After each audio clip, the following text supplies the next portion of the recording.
ఈ వీడియోలో మా చెల్లెల కోసం ఒక చిన్న కవితను చెప్పాను, ఎలాగుందో చూడండి. హాయ్ డార్లింగ్స్, మన సబ్స్క్రైబర్లు, మన ఫాలోవర్స్, మన ఫ్యాన్స్కి అందరికీ హ్యాపీ రక్షాబంధం. ఈరోజు మా సిస్టర్ వచ్చింది రాఖీ కట్టేదానికి.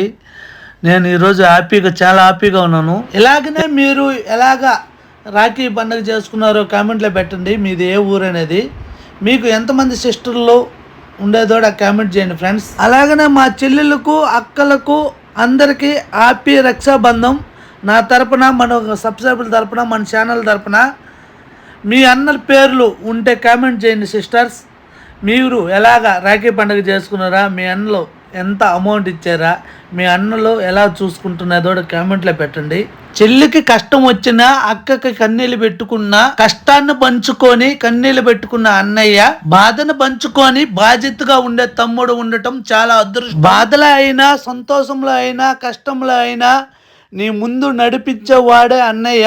రక్తం పంచుకొని పుట్టేది చెల్లి, రక్తం చిందించన్న కాపాడేదే అన్నయ్య. అనురాగాన్ని పంచేది చెల్లి, అనుబంధం పంచేది అన్నయ్య. చెల్లి చిరునవ్వే అన్నకి ఐశ్వర్యం, అన్న ఆదరణే చెల్లికి మనోధైర్యం. ఈ జగత్తులో బంధానికి మూలమే ఈ రక్త సంబంధం. అదే అన్న చెల్లెళ్ళ అనుబంధం. చిన్న కవితం ఎలాగుందో కామెంట్ చేయండి.